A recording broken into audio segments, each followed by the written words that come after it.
The galaxy had forgotten Earth, the stars had turned cold, and time had buried the memory of a small blue planet that once dared to fight giants. 30,000 years had passed since the firestorms consumed it, since fleets of alien warships had erased its surface until nothing but ash remained. To the galaxy, Earth was a joke, a myth whispered in taverns, a warning tale told to children about what happened when a weak species rose against empires. The name of humanity was now a shadow, mentioned only in laughter or fear. Some races said the humans burned themselves with their own weapons. Others claimed the galaxy had united to strike them down. The truth was sealed under rubble, and no one cared to uncover it. To the rulers of the stars, humans were gone, erased from history like dust swept from stone. But they were wrong. In a forgotten corner of the galaxy, beyond maps and beyond trade routes, a hidden world still burned with memory. There, descendants of the last survivors of Earth had lived in silence. They were not the broken remnants the galaxy imagined. They were a people forged by exile, shaped by grief, sharpened by rage.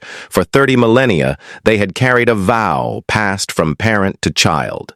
The vow was simple: avenge the ashes. Their world was called Arclight. It was not Earth, but every stone of it was carved with memory. The children grew under skies filled with holograms of Earth's oceans. They learned of cities once filled with laughter, of forests now turned to smoke. And every child, before they could walk, was taught the oath, never forget Earth, never forgive those who burned it. The fleet they built was not meant for exploration. It was not for trade or diplomacy. It was for war. Every ship was a blade sharpened against the stars, forged from living metal and powered by engines that drank suns. They had waited and they had grown. While the galaxy laughed, they prepared. In silence, they crafted a storm. Now, the storm was ready. On the bridge of the flagship Eternal Dawn, a man stood. His name was Kalen. He was the high commander of the fleet. His eyes were cold steel, his hair touched with white though he was young. His voice carried the weight of 30,000 years of silence. "Today," he said, as officers listened in perfect stillness, "we return." The ship itself seemed to breathe at his words. The Eternal Dawn was a monster of steel, larger than cities armed with weapons no alien empire had dreamed of. Around it, thousands of warships moved in formation, black silhouettes against the stars. Each carried the mark of Earth burned into its hull, not the old flag of nations, but a single symbol. A blue circle wrapped in fire. The signal was sent. Engines ignited. Stars bent. The human fleet vanished into the dark, heading for the galaxy that had forgotten them. Far away in the core worlds, the great alien empires lived in comfort. Vast palaces glittered above worlds where slaves toiled. Their rulers lounged in towers of glass. Their fleets patrolled trade routes, secure in their power. They believed they were eternal. They believed no one could challenge them. In a crowded tavern on the world of Vela, a soldier laughed. "The humans?" he said, slamming his glass. "Ghost stories, that's all. My grandfather told me the last of them were burned to dust." The crowd laughed with him, but the laughter stopped when a traitor rushed in, pale and trembling. He carried a message. Pod, the kind that spread across light years in an instant. "A fleet," he whispered. "A fleet of black ships. They came from the dark beyond the stars. They carry the mark of Earth." The tavern fell silent. The soldier's grin died. Fear crept into his eyes. He tried to laugh again, but the sound cracked. For the first time in generations, the galaxy heard the word human not as a joke, but as a threat. On Arclight, Kalen watched the stars unfold before him. His officers studied maps of ancient wars, names of alien empires still ruling the stars. The maps glowed red with the blood of Earth. He raised his hand and pointed to one. "This one," he said. "They fired the first shot. They lit the fire that burned Earth." His voice dropped to a whisper, but it carried through every soul aboard. "We will answer." The fleet slipped into enemy space, silent as the grave. The first alien ships they encountered were patrols, light cruisers drifting with bored crews. They sent warnings, demanded identification, received no reply. The last thing they saw was fire. The humans did not fight like before. They did not use clumsy missiles or fragile armor. Their ships moved. Like predators, weapons tore through metal as if it were paper. Entire patrols vanished in seconds. No warnings escaped, no survivors fled. Silence followed the fleet like a shadow. The galaxy had forgotten humans, but now it would remember. Kalen stood on the bridge, staring at the burning wreckage outside. His officers waited for orders. He spoke only one word: forward. The fleet advanced, and in the halls of alien palaces, whispers began. The old fear returned. The fear that had once united the galaxy to burn Earth. Now it rose again, stronger, sharper, for the humans had returned, and they carried the ashes of a world in their hands. The galaxy had lived too long without fear. The great councils of alien empires had grown fat on power and pride. They argued over trade. They sent fleets against one another in little border wars, but none of them remembered what it felt like to face a true enemy. None of them remembered what it meant to fight for survival itself. Now that memory was returning, and it carried the face of humanity, in the shining capital world of the Valari Union, a council chamber filled with light and tall crystal walls shook with angry voices. The Valari were one of the oldest empires, tall figures with glassy skin that shimmered like diamond. They had once stood at the front of the war against Earth. Now their council was filled with fear. They shouted that the humans were a ghost story, that this fleet was just a trick. But the images played on the wall were real. Outposts destroyed, colonies burned, fleets crushed in seconds. One Valari minister stood tall and shouted for calm. He claimed it was impossible for humans to have survived 30,000 years in hiding, impossible to build such ships unseen. But another minister pointed to the reports. The human fleet carried symbols, old language, old banners, the same as the archives of the war long ago. The room fell into silence when an old voice rose from the back, the voice of one of the rare elders who had lived near the end of that age. He said he remembered the burning of Earth. He remembered the screams of humans as their cities fell. He said he remembered the look in their eyes as the flames swallowed them. They swore they would never forget, the elder said, his voice thin. They swore they would come back. The chamber erupted into chaos. Some cried for peace, some for war, others for denial. But none could escape the truth that filled the air like smoke. Humanity had returned. Far away, in a system known as Korath Prime, the human fleet made its next strike. The alien defenses were strong, rows of stations with guns larger than mountains, fleets of sleek silver ships ready to fight. The defenders believed they could stop this threat. They believed they were fighting mere rebels. They were wrong. The human fleet entered the system in silence, their engines dark, their weapons cold. Then all at once, they lit the stars with fire. Rail cannons fired slugs the size of cities. Beams of light cut through enemy ships like knives through cloth. The defenders fought bravely, but their weapons did nothing. Shields collapsed, armor melted, screams filled the channels as commanders begged for help that would never arrive. On the bridge of the human flagship, the commander watched with steady eyes. She gave orders in calm words, every movement precise. Her crew answered without hesitation. Together they moved like a machine, forged over millennia, trained for this single purpose: vengeance. Among her officers stood a young man named Kale. He was born on a hidden colony carved into an ice world. He had never seen the stars until he joined the fleet, but he carried the same oath. He had trained all his life for this day. Yet as he watched the alien ships break apart under human fire, he felt something strange. Not joy, not triumph, but a hollow weight inside him.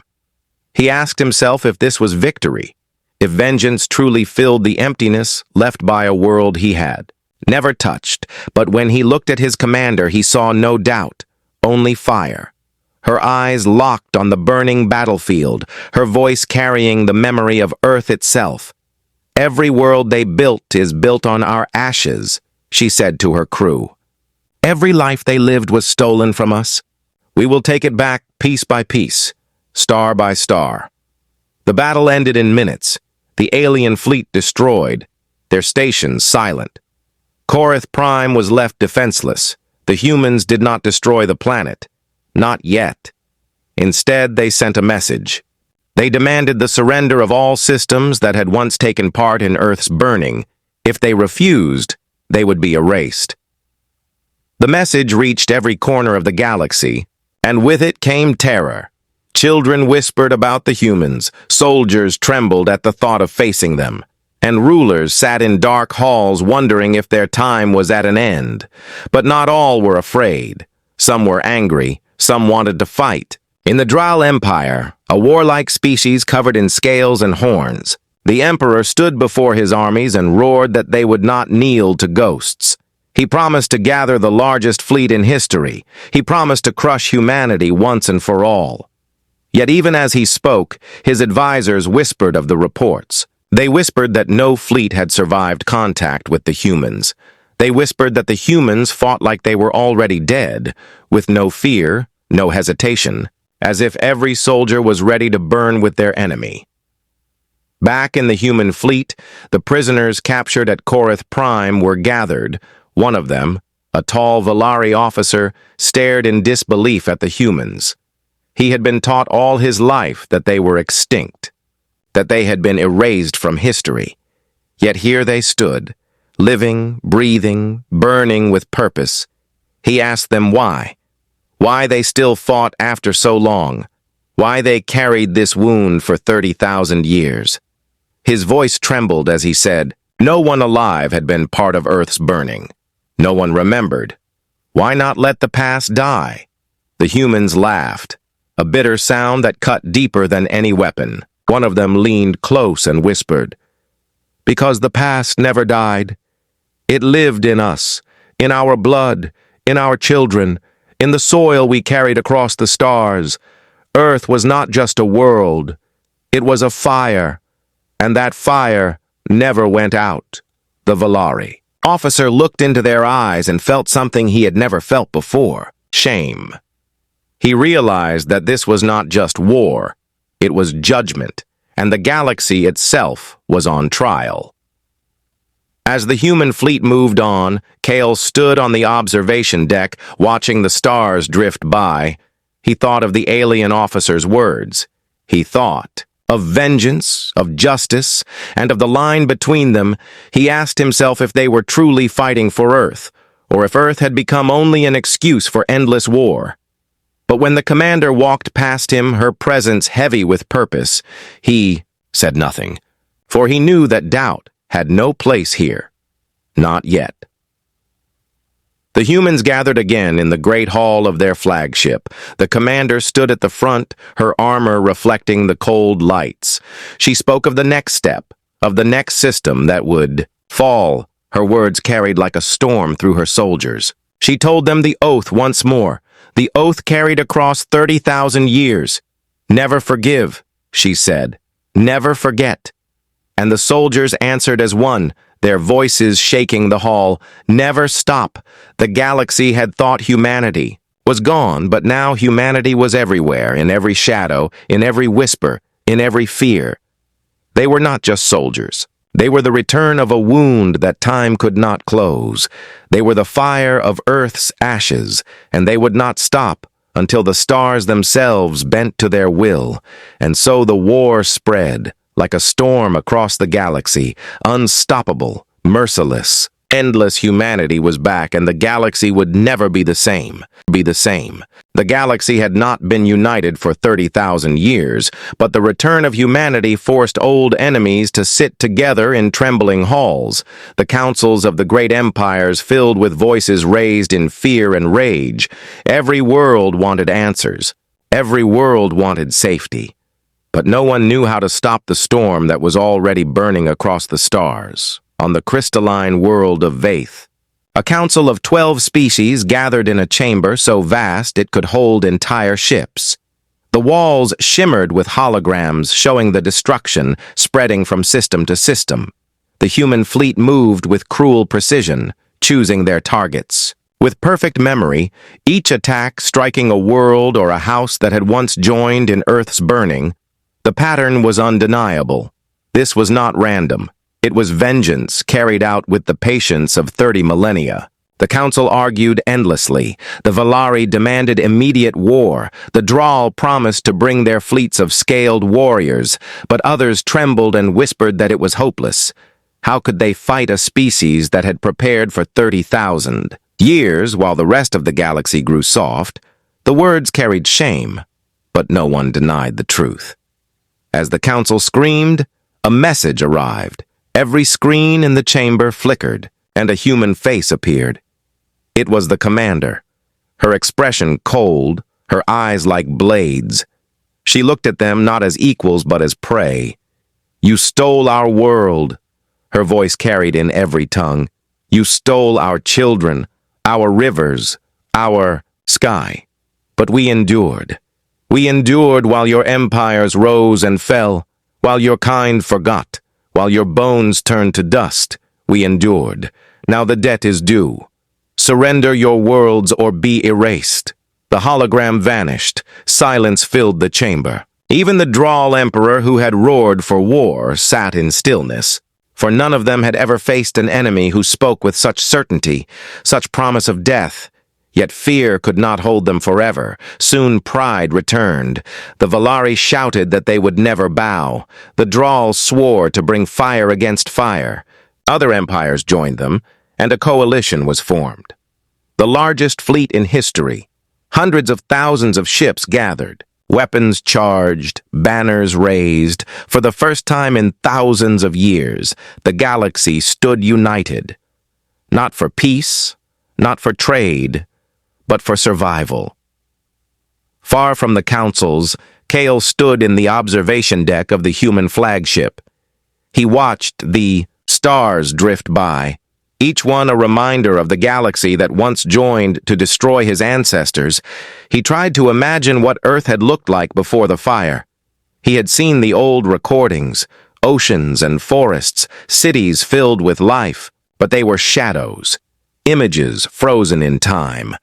To him, Earth was not memory. It was a ghost. Yet it burned inside him as real as the stars themselves. Beside him stood the commander, silent as always, her gaze locked on the darkness ahead. Kale asked her if they could truly face the coalition, if humanity, even sharpened by 30,000 years, could fight the combined strength of the galaxy. She turned to him, her face unreadable. "We are not fighting their strength," she said. "We are fighting their weakness. They are soft, they are divided. Their unity is a mask. It will break. We will make it break." Her words carried no doubt, and Kale felt the fire inside her pass into him, the fire that had carried their people across time. The next battle came in the system of Rithar, the heart of the Draal Empire. The coalition fleet gathered there, their ships filling the sky like a wall of steel, their admirals confident, for never had so many warships stood together. They believed the humans would be crushed at last. But the humans came not with equal numbers, not with brute force.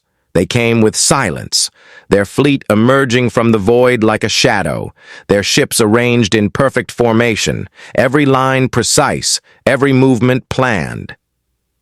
The battle began, and it was unlike any war the galaxy had known. The coalition fired first, beams of energy, waves of missiles, the stars lit with fire. But the humans did not break. Their shields held, Their ships moved with impossible speed, as if they knew where each attack would fall before it was fired. Then the humans answered, their weapons tearing through the coalition lines, not with chaos, but with order, each shot targeted, each strike deliberate, command ships destroyed first, supply vessels second, communication relays third. The coalition, for all its numbers, began to collapse. Kale sat at his station, his hands trembling as he guided the weapons. He watched enemy ships explode in fire, and he thought of the stories told to him as a child.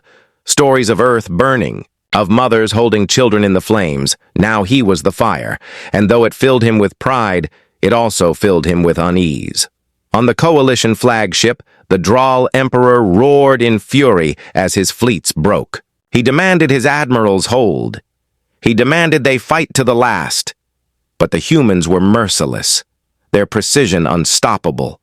His words fell into silence as his ship itself came under fire. The last thing he saw was the human crest glowing on, his screen the blue sphere of Earth before the explosion erased him. When the battle ended, the sky over Rythar was filled with debris, thousands of ships destroyed, hundreds of thousands of lives gone. The humans lost only a handful. The coalition was shattered. The galaxy trembled. The commander stood before her crew, her voice steady. They thought numbers would save them. They thought unity could make them strong. But they do not understand. Strength is not numbers. Strength is will, and our will was forged in fire. The crew answered with silence, for silence was stronger than cheers. It was the silence of oath, the silence of fire that burned without sound among the prisoners. Taken from Rythar was a young alien soldier, no older than Kale, his body shaking with fear. Kale was sent to question him. But when he looked into the alien's eyes, he saw not hatred, not rage, but confusion. The soldier whispered, "Why? Do you fight still? Why not let the past die? No one alive burned your world. Why punish us?"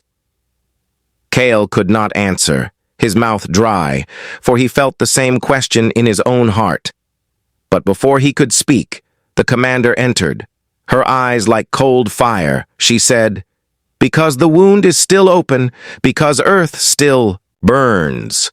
The alien soldier bowed his head in silence, and Kale felt the weight of those words, heavier than any chain, far away, in the shattered halls of the Coalition Council. The surviving rulers argued once more.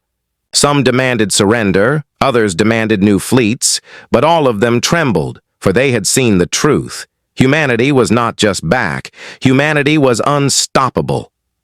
One elder whispered what many feared to admit, "We thought we destroyed them, but we only gave them time. Time to become stronger, time to become gods." The war was no longer a question of survival. It was a question of destiny. Humanity had returned not only to avenge, but to rule. And in the stars, the human fleet moved. Again, silent, merciless, endless. The ashes of Earth had become the fire of the galaxy. The galaxy was breaking. The coalition fleet at Rythar had been destroyed. The Draal Emperor had burned with his ship, and the Valari council chambers echoed with fear.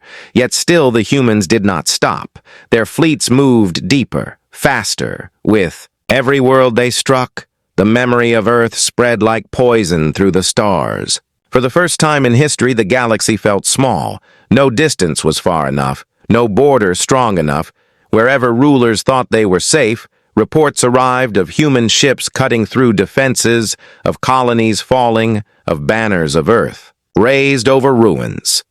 On the bridge of the human flagship, the commander stood silent, her eyes on the holographic map of the galaxy, glowing red where their fleets had struck, glowing brighter with every passing day.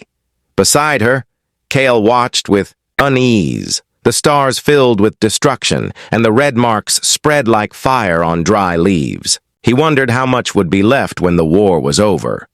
The commander noticed his silence. She asked him what troubled him. He hesitated, then spoke. "We are winning. But at what cost? We destroy everything. But what do we build if Earth was vengeance? What comes after vengeance? The commander looked at him, her face unreadable. Then she said, "There is no after. There is only now. Our ancestors died with no justice. Our world burned with no mercy. Our duty is not to dream of after. Our duty is to finish what they began." Her words were sharp, but her eyes carried something deeper, something Kale could not name. The next strike came at Valar Prime, the capital of the Velari Union, the most powerful of the empires, their world a jewel of glass towers and endless light, their fleets numbered in the tens of thousands, every ship gleaming with the finest technology. The Velari were confident. They had been the leaders of Earth's destruction long ago, and they believed their strength would hold again. The human fleet arrived in silence. As always, their ships black against the stars. The Velari hailed them, demanding their surrender, mocking them as ghosts chasing memories, but the humans did not answer. They simply advanced. The battle was unlike any before. The Velari threw everything into the fight. Their fleets surrounding the humans, their weapons tearing at the void. The sky burned with color, the soundless roar of war shaking the stars. But the humans fought with a calm precision, their ships moving as one, their weapons striking with purpose. Kale sat at his station, his hands steady now, no longer trembling. He watched enemy ships burn and break. He watched towers fall from orbit. He listened to the commander's voice guiding them, each word a knife. The Velari fleet fought desperately, but one by one, their ships fell, their lines broke, their pride shattered. Valar Prime itself shook under bombardment, its glass towers burning, its oceans boiling, screams filling the channels. At last, the Velari Council itself was forced to flee into hidden bunkers, their voices filled with panic. They begged their enemies for aid, but no aid came. The other empires were silent, too afraid to risk their fleets, too afraid to share the same fate. On the ground, Velari civilians stared at the sky, children clutching parents, elders whispering old stories. For the first time in 30,000 years, they understood what humanity had felt when Earth burned. They understood what it was to face an enemy who would never forgive. The commander broadcast her voice again, her words cutting into the hearts of the galaxy. "You burned Earth. Now feel the fire you gave us. We will not stop. We will not forgive. We will not forget." Her words carried like thunder, and the galaxy trembled. Kyle, standing at her side, felt the weight of her vow. But he also felt the silence in himself, a silence filled with questions. He wanted to believe, he wanted to carry the oath with the same fire, but he could not silence the thought that vengeance had no end. That when every world burned, the fire would still hunger among the ruins of Valar Prime. Prisoners were taken again. One of them was a Velari child, her skin shimmering weakly under the dust. She stared at Kale with wide eyes and whispered, "Why?" Kale froze. He had no answer. The commander moved past him and looked down at the child, her voice cold. "Because our children once asked the same." She turned away without hesitation, leaving Kale shaken. Back on the flagship, a secret meeting was held in the commander's chamber. Only her closest captains were allowed. They gathered around a table carved from black stone taken from Earth's ruins. Every captain placed their hand upon it, their eyes burning. The commander spoke. "Our enemy believes this is war," she said. "But this is not war. This is sentence. Their crime was the death of Earth. Their punishment is the death of their galaxy.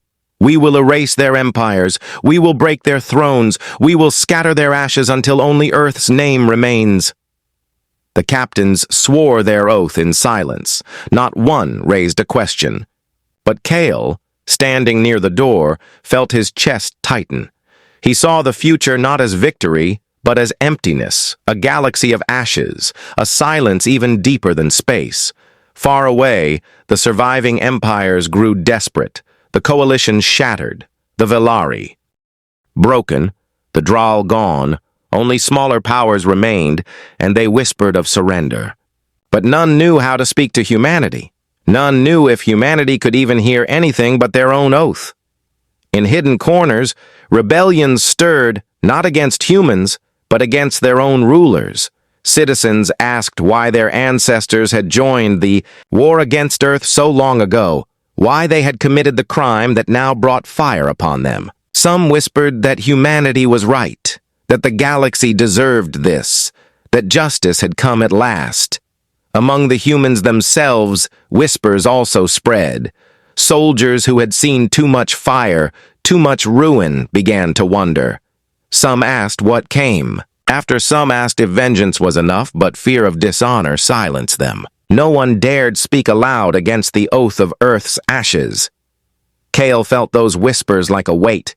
He carried them in his chest, but when he looked at his commander, he saw no hesitation. She was the fire itself.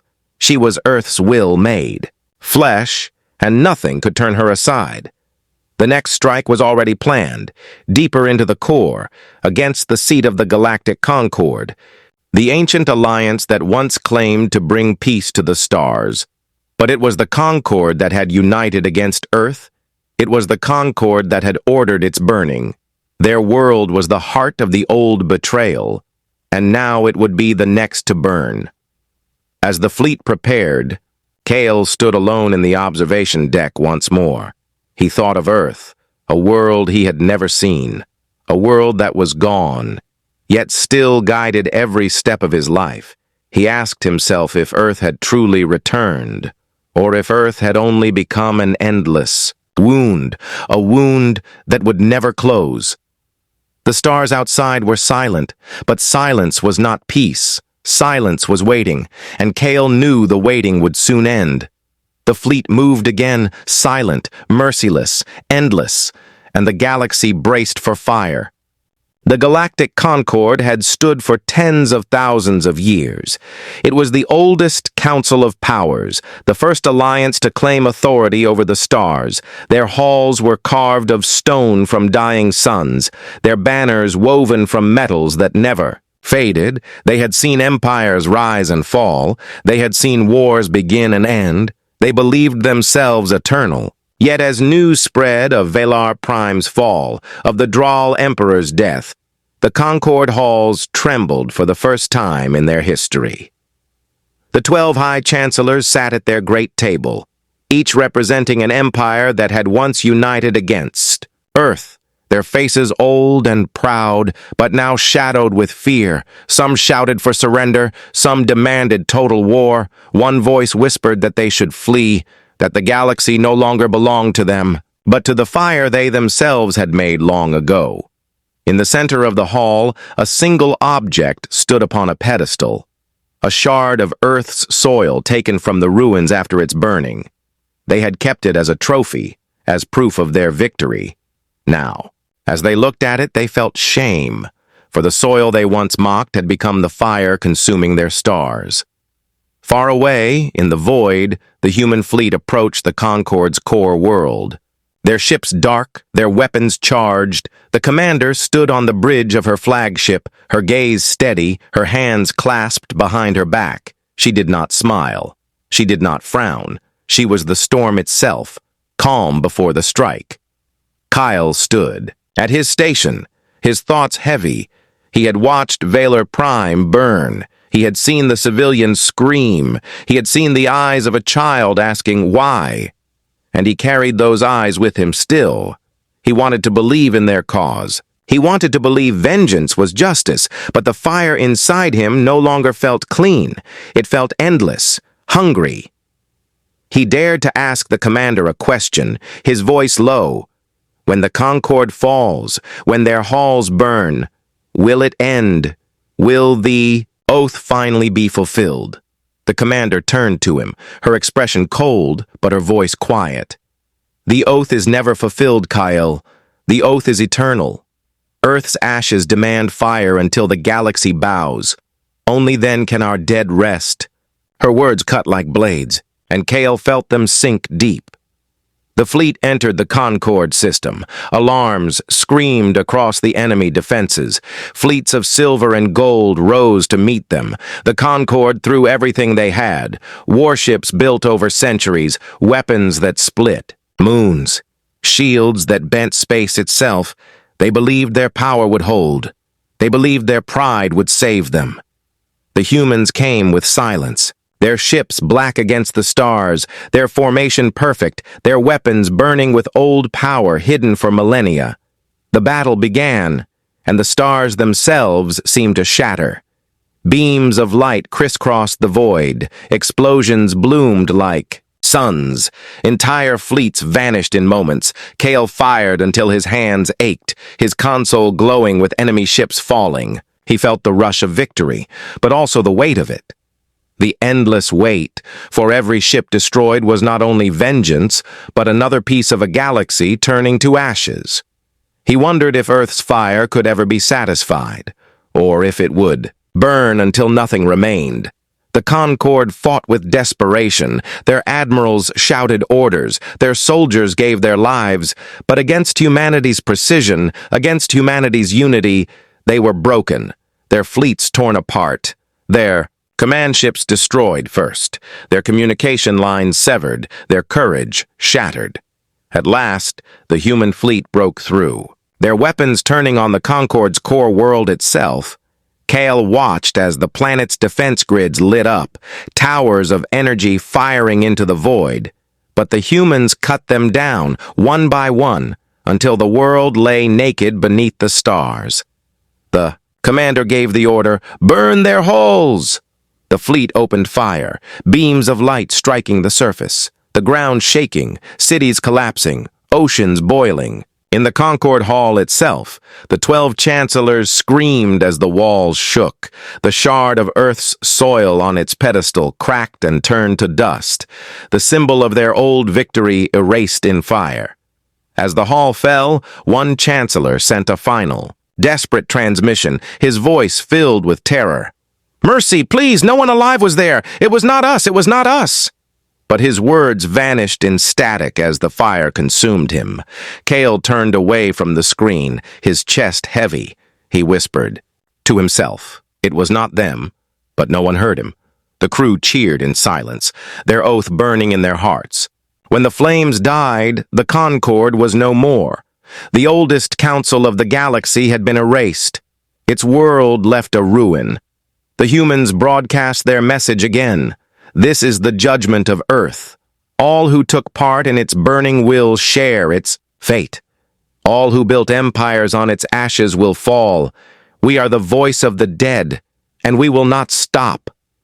The galaxy heard, and the galaxy despaired. No one believed they could stand against the humans now. Rebellions grew across the stars. Citizens, turning against rulers who had betrayed them with crimes of long ago. Some even raised banners with the crest of Earth, whispering that perhaps humanity was not vengeance, but justice itself. On the flagship, Kale sat alone in the observation deck, his thoughts a storm. He thought of Earth. He thought of vengeance. He thought of the child on Velar Prime. He thought of the Chancellor begging for mercy. His heart burned with fire, but also with doubt. He asked himself if the oath of Earth was not only justice but also a chain that bound them forever. The commander entered, her presence filling the room. She looked at him with eyes of steel. She asked him what troubled him. He hesitated, then said, "We have burned Velar, we have burned the Concorde, but the galaxy still stands. When all of it is ash, what will remain of us? Will we still be human? Or only fire?" The commander was silent for a long time. Then she said, "Humanity was born in fire. Earth was born in fire. Our ashes are who we are. Without them, we are nothing." Her words were final, but in her voice, Kyle thought he heard something else. A weight even she carried, the fleet prepared for its next strike, deeper still into the galaxy's heart. The humans moved forward without hesitation, merciless, endless. But within them, questions began to grow, whispers of doubt. whispers of what came after, whispers of whether Earth's ashes were truly justice or an eternal curse. And as Kale looked out at the stars, he felt both the fire of vengeance and the cold of emptiness. Two truths burning inside him, one demanding justice, the other asking for an end. The war did not slow. The galaxy did not rest. Humanity's fire spread on, unstoppable, unending. The ashes of Earth burned still, and the stars themselves trembled. The Concorde was gone, its halls reduced to ash, its banners burned, its name erased, but the fire of humanity did not rest. The fleets of Earth's children pressed deeper into the galaxy, each battle another scar, each system another wound. The stars themselves seemed to dim under their shadow. The empires that still stood trembled. Some whispered of surrender, some whispered of resistance, but all knew the truth. There was no place left to hide. The humans moved with perfect memory, striking only those who had once raised weapons against Earth. But their fire burned so wide that even the innocent were caught. Colonies that had no part in the ancient war now suffered for the sins of ancestors long dead. On the flagship, Kale sat alone in the training chamber, his breath heavy, sweat dripping. He had fought battle after battle, but his war was inside himself. Doubt had rooted in his chest, growing with each scream he heard from enemies who looked more like victims than monsters. He remembered the Valari child. He remembered the Concorde Chancellor begging. He remembered his commander's words that the oath was eternal, and he wondered if humanity was still human. The commander entered the chamber without sound. Her presence filled the air like a storm. She looked at Kale with eyes of cold fire. She asked why he trained alone when the fleet was at rest. Kale answered quietly, "Because I cannot rest, Commander. Not when my heart is heavier than my armor." She studied him, then said, "Your heart must carry the ashes, Kale. That is the weight we were born for. Without it, we are nothing." Her voice was sharp, but Kale thought he heard pain beneath it. The next strike was against the Lissari Dominion, a proud empire of winged beings who once sang in halls of crystal. They had also joined the old war against Earth, though they had forgotten their part. Humanity had not. The human fleet entered their system with silence. The Dominion rose to defend itself with fleets of golden ships, their wings glowing in the void, but their beauty was no shield. The humans cut through them with precision, beams of fire-slicing wings, crystal halls shattering under bombardment. On the ground, Lissari civilians stared at the burning sky. Their songs turned to screams, their prayers lost in thunder. Kale watched from his console, his hands steady but his chest breaking. Each target he destroyed was another voice silenced, and the fire inside him no longer felt like justice. It felt like hunger. After the battle, thousands of prisoners were taken. One of them was an elder Lissari, his wings broken, his voice weak. Kale was sent to question him. The elder looked into Kale's eyes and said, "We remember Earth. We remember the day we chose fear over honor. We remember the fire. But must the children of children pay forever? Must the sins of the dead chain the living until the stars are dust?" Kale could not answer. His throat closed. He left the cell shaken, his heart filled with the echo of those words. In the commander's private chamber, the captains gathered, again their hands on the black stone taken from Earth's ruins. The commander spoke, her voice steady.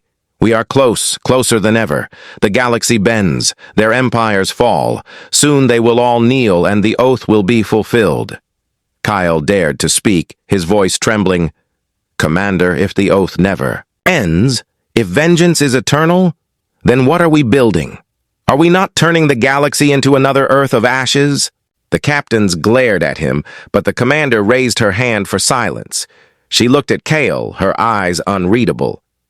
"You speak of mercy, Kale, but mercy burned with Earth. You speak of building, but nothing can be built until the debt is paid. When every empire that once betrayed us kneels, then we will decide what future is left." Her words silenced the hall, but Kyle felt no peace, only the weight of truth that crushed him deeper. The war spread. The Lissari were broken, the Concord gone, the Drawl erased, the Valari shattered, system after system burned, and whispers grew louder, not only among aliens but among humans. Soldiers who had seen too much began to question. Some asked if vengeance was enough. Some asked if they had already won. Others feared speaking at all, but doubt spread like smoke. One night, Cale sat in the observation deck, staring at the endless dark, when another soldier approached. Her name was Mira. She was older than him, scarred from countless battles. Her voice low, she said, "I hear. The whispers too, Cale, I feel the weight. Sometimes I wonder if we are still fighting for Earth, or if Earth has become only an excuse." Cale looked at her, his chest tight, and whispered, "Maybe we are fire now, not people." Mira said nothing, but the silence between them was heavier than any words. The next great battle came at the core of the Lissari Dominion, their capital world a jewel of crystal spires, their fleets rising in desperation, their people singing war songs that had not been heard for centuries. They fought with honor, but honor was no shield. The humans struck with precision, their weapons cutting through crystal and light. The skies turned black with smoke. On the bridge! Cale's hands moved automatically, but his mind was elsewhere. Each explosion he caused felt like a wound in his own chest. He saw not enemies but lives erased, voices silenced. At last the Dominion fell, their spires crumbled, their fleets burned, their songs lost. The commander broadcast again, her voice steady.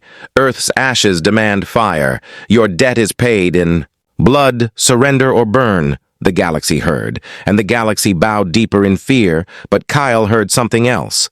He heard emptiness, a hollow echo, as if even victory itself was tired. That night, Cale dreamed of Earth, though he had never seen it. He dreamed of oceans, forests, children laughing. Then the sky turned red, fire swept across the land, screams filled the air. And in the flames he saw himself, not as a child of Earth, but as the fire itself, burning all. He woke shaking, his chest aching. He went to the commander's chamber, found her alone, staring at the black stone of Earth's ruins, her hand resting on it, her eyes distant. Kyle whispered, "Commander, does it ever end? When the galaxy bows, when all is ash, will the dead rest?" For a long time she said nothing. Then she whispered, so quietly he almost did not hear, "I do not know." Cale froze. For the first time he saw not only fire in her eyes, but sorrow. Sorrow buried so deep it could never be spoken. The fleet prepared for its next march. Deeper into the galactic heart, the humans moved again, merciless, endless. But in their silence, cracks had begun to show. Whispers of doubt, whispers of what came after, whispers that perhaps the oath of Earth was not only justice, but a curse. And, as Cale looked out at the stars, he felt the weight of that curse heavier than ever. The galaxy burned, humanity burned, and the question that no one could silence grew louder. What comes after fire? Fire. The galaxy had no center anymore. The Concord was gone, the Valari broken, the Drawl erased, the Lissari silenced. Every empire that once raised a hand against Earth was burning. Yet the fire of humanity did not stop. Their fleets moved deeper, their ships black against the stars, their oath still alive. On the human flagship, Cale stood at his station, his hands steady but his heart heavy. Battle after battle had passed, and still the fire spread. But the question inside him no longer whispered. It screamed. He asked himself if humanity was winning or only destroying, if they were reclaiming Earth's honor or burying it under endless ashes. The commander stood on the bridge, her eyes fixed. On the holographic map of the stars, more and more red marks spreading. She did not smile. She did not falter. She was the fire itself. But Cale, watching her, saw the weight she carried, heavier than any fleet, heavier than any weapon. Their next target was not an empire, not a fleet, but the gathering of remnants, a council of small worlds, neutral places, colonies that had survived by staying away from war. They had not fought against Earth, nor had they defended it. They had only watched long ago, yet the humans came for them too, for silence itself was betrayal in the eyes of Earth's ashes. When the human fleet arrived, the remnant leaders sent messages of surrender. They said they had no weapons, no fleets, no armies. They begged to be spared. But the humans answered. Only with silence their ships moved closer, weapons glowing. Kale's hands trembled. He turned to the commander and said, "They did not fight us, Commander. They were not part of Earth's burning. They were only bystanders. Must we burn them too?" The commander's eyes were steel. "Silence is guilt, Kale. They watched. They did nothing. That is enough." The order was given, weapons charged, but Kale's chest tightened. The image of the Valari child, the Lysari elder, the Concord chancellor filled his mind. He saw their faces, their voices, their questions, and he could no longer silence the truth. He rose from his station and shouted, "No!" The bridge fell, silent, every soldier staring at him. The commander's eyes narrowed, sharp as blades. "Repeat yourself, Lieutenant." Kale's voice shook, but it did not break. "No more, Commander. Vengeance has no end. Fire has no end. We burn and burn until there is nothing left, but Earth will not return from ashes. Earth will not live again in ruins. If we destroy all, then we are not avenging Earth. We are becoming its murderers again." The crew froze, their hands stiff, their hearts caught between oath and doubt. The commander stepped forward, her presence heavy. She said, "You betray the oath, Kale. You betray 30,000 years. You betray every child who burned." Kale's eyes filled with tears, but his voice grew stronger. "No, Commander. I honor them. I honor Earth by saying there must be something after fire. We cannot build a future from only ashes.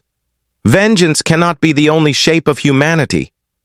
For the first time, the bridge shook not from battle but from silence. The crew stared at the commander, waiting. Her eyes burned with rage, but beneath it Kale saw sorrow, sorrow she had hidden all her life. At last she spoke, her voice like thunder. "You dare question Earth's ashes? You dare question me? Then prove your words in fire." She drew her weapon, a blade forged from the ruins of Earth itself, black steel etched with the names of the fallen. Kale stood unarmed, but he did not step back. He looked at her and said, "If this is the oath, then strike me down, and let Earth's fire consume even its children." The commander froze, her hand trembling, the crew holding their breath. The silence so deep, it seemed the stars themselves had stopped. Her blade hung in the air.